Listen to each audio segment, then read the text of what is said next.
夜幕下的南海航线，航母甲板灯火辉煌，蒸汽喷涌，弹射器拉紧锁扣，舰首一阵剧烈轰鸣，一架机身修长、机鼻锐利的战机被猛然抛向天空，火焰在夜空中拉出一道刺眼光轨。它没有笨重的外挂油箱，也不依赖花哨的电子设备，凭借的是纯粹的速度与火力。这就是美国海军的 F-8十字军。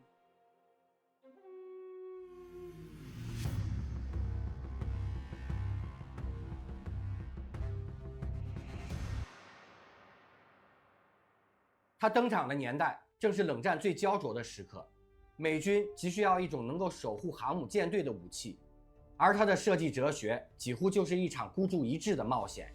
有人称它为最后的火炮骑士，因为在导弹逐渐取代机炮的年代，他依然坚信真正的胜负要靠飞行员扣动机炮扳机的那一瞬间。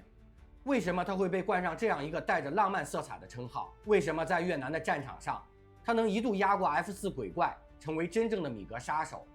又为什么这位传奇的十字军又同时背负着舰载机中最高的坠毁率？大家好，我是 Jason， 这里是 High Weapon。 今天我们就带你走进这架冷战时期最具争议的舰载机 F-8十字军。1950年代，冷战的天空阴云密布，苏联的米格15和米格17接连登场，速度快，机动性强，让美国海军的航母舰队压力山大。航母本是美国在大洋的利剑，但这把利剑眼看着要被对手的喷气机压制。当时的美军航母面临两大困局，首先，现役的 F-9美洲虎和 F-7海上切割机等喷气机速度不足，追不上苏联的米格。其次，航母甲板本就空间狭小，这意味着即便有更快的飞机，也必须解决短距起降的难题。于是，一种全新的舰载机成了唯一出路。在这种双重压力下，五角大楼开出了苛刻的指标：新一代舰载机必须能突破音速，必须拥有强大的火力，还要能在航母上起降。这几乎就是一个鱼与熊掌的难题。就在其他公司犹豫不决的时候，沃特公司站了出来。更准确地说，是他的首席设计师约翰·拉塞特。他和团队在短短30天内草拟出了一个大胆的方案 ，F-8U， 就是 F-8十字军的雏形。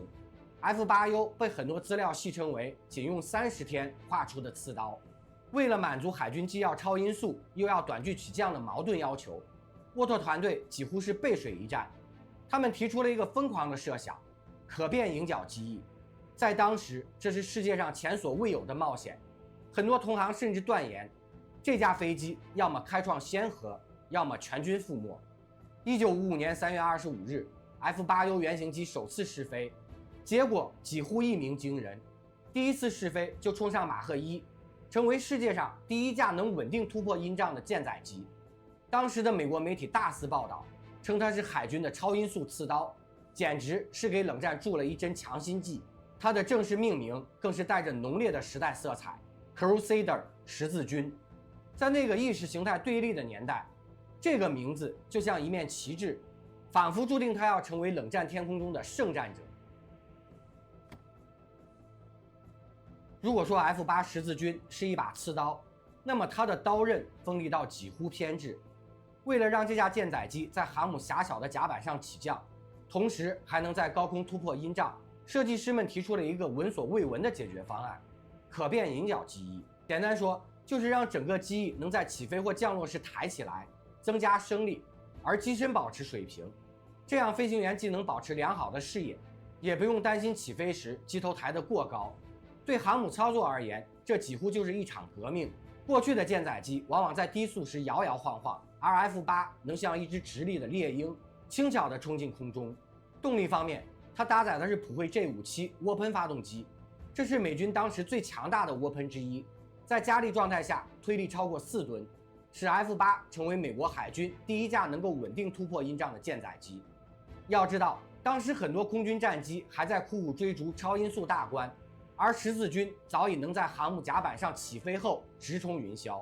武器系统更是复古而凶猛，机鼻两侧布置了4门20毫米 M39机炮，火力密集，几乎能在1秒之内把对手撕成碎片。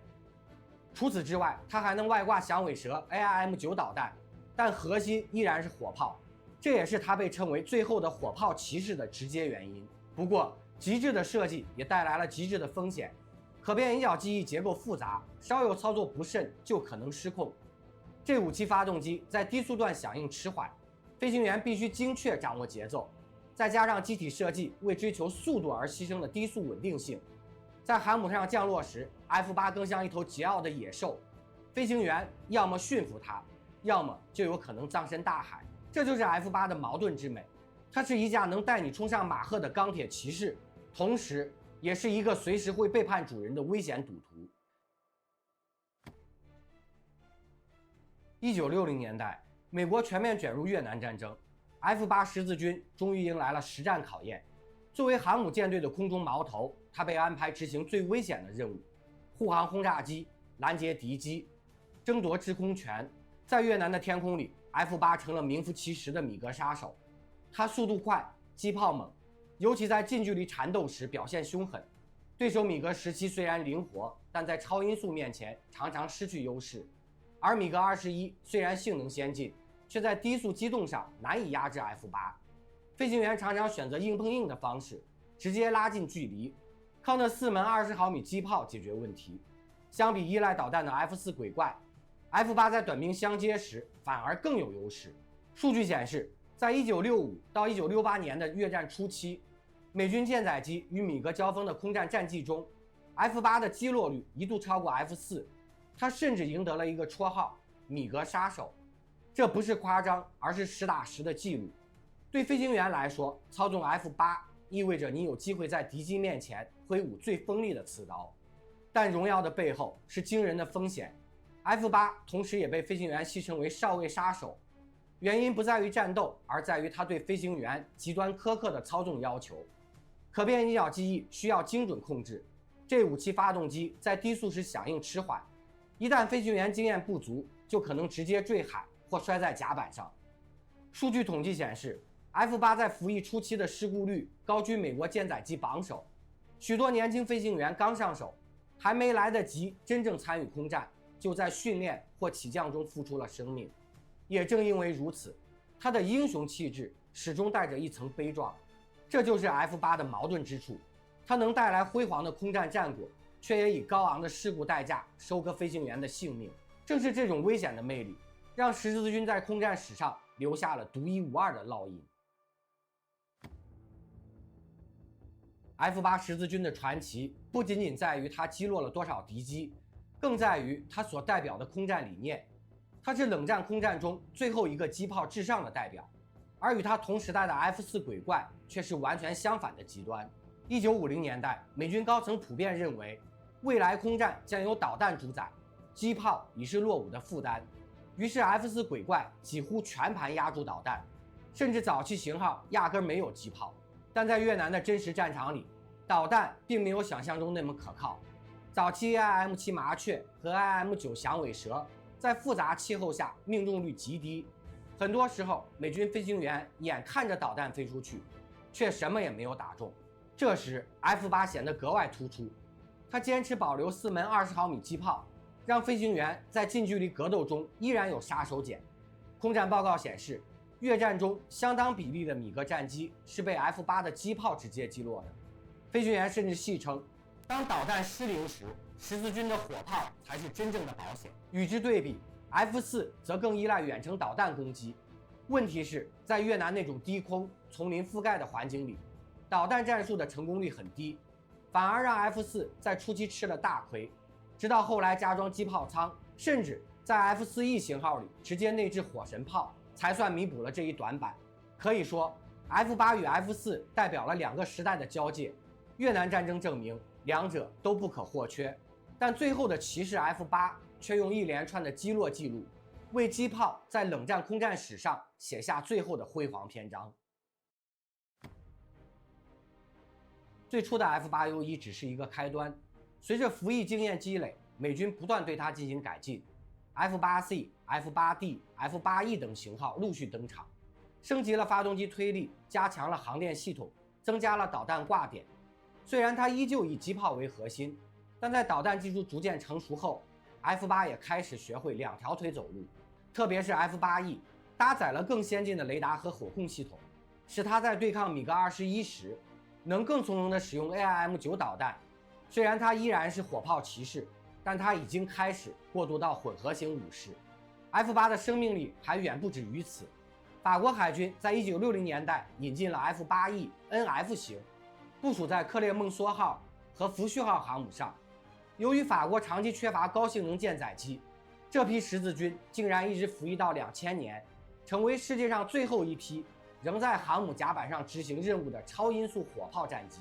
更具历史意义的是 F8 在美国本土承担一个黑科技任务。NASA 把一架 F8 改装成数字电传控制实验机，这是世界上第一架全数字电传控制的战机，直接奠定了后续 F16、FA18、B2等现代战机的飞控基础。可以说，今天几乎所有先进战机的操纵系统都能追溯到那架 F8 实验机的身上。换句话说， F8 不仅是越南天空的米格杀手，它还是法国海军的长期支柱，更是现代航空飞控技术的奠基者。它的生命轨迹横跨了冷战前半程与现代航空的开端，堪称多重身份的战机。如果要给 F8 十字军一句定义，那就是它是喷气时代最后一个仍然以机炮为灵魂的舰载战士。它的优势突出，速度快。作为第一批能在航母甲板起飞后突破音障的战机， F8 证明了海军也能掌握超音速。火力猛，4门20毫米机炮在越南战场上屡屡建功，弥补了导弹技术尚未成熟的短板。在与米格的缠斗中， F8 留下了漂亮的击落记录，赢得了米格杀手的称号。它的数字电传试验机成为现代飞控的奠基之作，影响至今。而它的缺陷同样明显，高事故率让它背上少尉杀手的骂名，飞行员稍有差池就可能机毁人亡。维护难度高，复杂的机翼与老旧的航电让它的服役寿命注定有限。随着导弹战术成熟，它的机炮优势渐渐被边缘化，无法继续在21世纪保持主角地位。历史定位中， F8 是一个夹缝中的英雄，它站在两个时代之间，一边是机炮称霸的传统二战，一边是导弹主宰的现代空战。它以一个孤傲的姿态向世界证明，在那个过渡年代，炮火依然能决定胜负。也正因为如此，它才会被铭记为最后的火炮骑士。在它之后，空战彻底进入了导弹主宰的时代，再没有任何一架舰载机会像它一样把机炮当成制胜的法宝。F8 的故事告诉后人，技术的更替从来不是一夜之间的革命，而是无数次血与火的试炼。它没有像 F14 那样成为荧幕偶像，也没有像 F4 那样大规模量产，但它却在历史中留下了一个清晰的身影，速度与炮火的象征，孤傲而危险的十字军。F8 十字军的故事就像它的名字一样，带着一丝宗教意味。它并不是最安全的战机，却以速度和炮火为喷气时代的机炮写下最后的篇章。有人爱它的勇猛，有人怕它的危险，但无论如何，它证明了，在冷战的天空，浪漫与悲壮往往是同一枚硬币的两面。那么问题来了，如果让你选择，你会驾驶带着4门机炮、危险但纯粹的 F8 去挑战越南的米格，还是选择依赖导弹、更加现代化的 F4 鬼怪？欢迎在评论区告诉我你的答案。这里是 High Weapon， 我是 Jason。我们还有更多的冷战传奇、未来战机的故事等着你。下期想看什么？评论区告诉我。我们下期再见。